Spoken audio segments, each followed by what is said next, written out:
Welcome back to the Legion training series. In this training, I'd like to take you through what we call street cheats, or the ability to canvas using the platform Legion.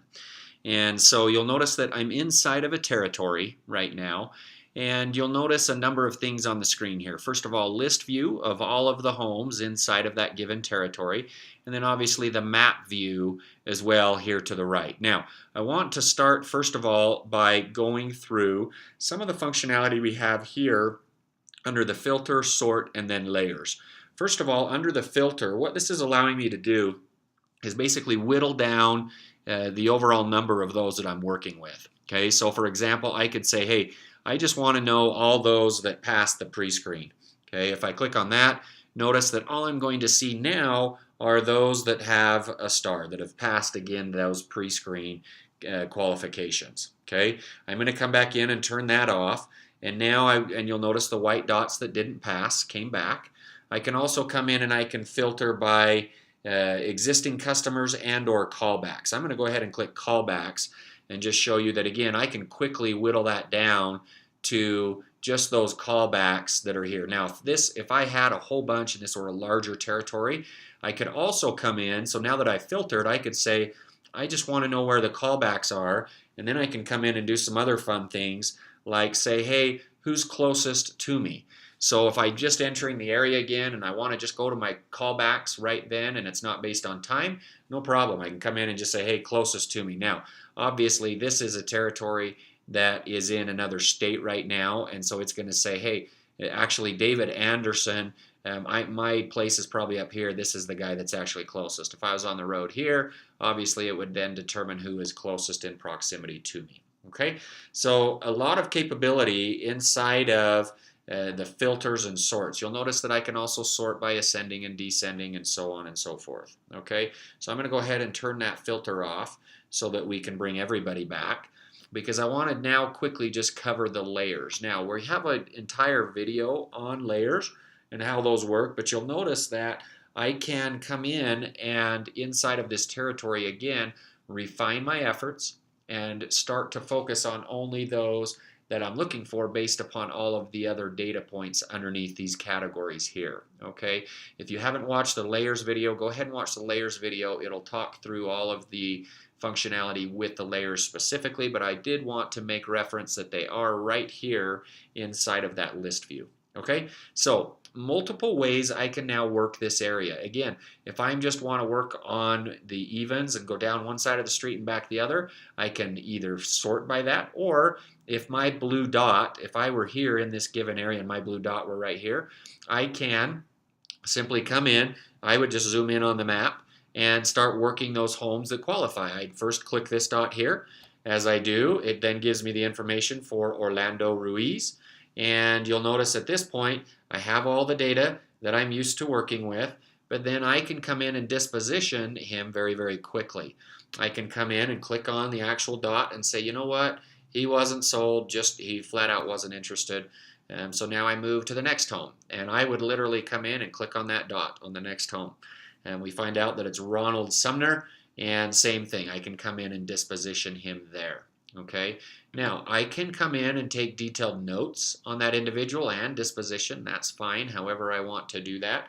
If I click on the notes tab here, I can then come in and say, you know what, let's just disposition him as completed, and we're going to say that he's sold, and we could then type in whatever we would like inside of the notes. Now, inside of the notes, I can obviously hand type as I'm out in the field, or what is also nice is to click on the microphone tab right here. Okay, watch what happens when I do this. This person was already a customer of ours. I click done, and notice that I can now save that, and I just did that by voice, so I don't have to type that in. Okay, now I want to point out right here, if I click on history, notice that I have a history that's been time-stamped of that event itself. If I click on it, it does bring it back up, allows me to adjust that dialog box if I would like, but certainly I do have a record, and that will just keep a detailed record of whatever communication we have with individuals as we move throughout. Okay, so again, very easy to disposition. We can do that by just clicking on the star as we move through a given area. Now, I want to go back to the list view and show you that even in list view, I can get into the same functionality. Say I run into Gregory, and I'm not going to pronounce his last name.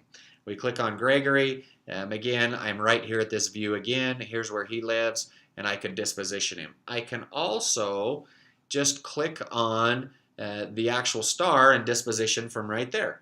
I can come in and say, you know what, I want to mark him as not home. I know I need to come back later on.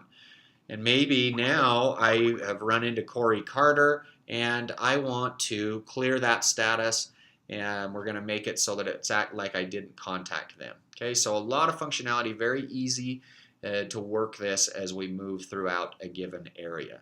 Okay, I want to do a couple other things before we close. I want to just show you, if I click on, we'll say Chris Ashby here, and you'll notice that again as I come in and click on the star, I can say, you know what, I've shown an appointment there, and I move on. Now, if I also want to do a callback, I want to do an appointment set. Okay, you'll notice a button up here, create an event. What I may want to do, and so I've got access to my calendar, I may want to do a callback for Chris Ashby. Okay, so I'm going to create an event. It's going to give all of his information automatically, and it's going to say, you know what, I need to call him back. We're going to say tonight at 9 p.m. Okay, and I can come in, I can do all of the things that I need to do. I can say, you know what, alert me 5 minutes before, an hour before, whatever I want to do. All of the iOS capability you're used to is baked into that. Now, if I were to click add, this would then pop up on my iPhone, on my MacBook, on my iPad.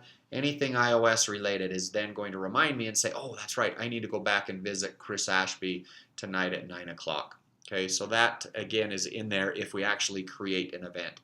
Otherwise, it's only going to keep that for me inside of the platform, and will again just be something I'll have to go look for. But that's how you set reminders and notifications and so forth. Okay, so high level, that's how we use the platform as street sheets as we're moving throughout a given area. That's it for today. We appreciate your time, and we look forward to seeing you on the next video. Thanks, and have a great day.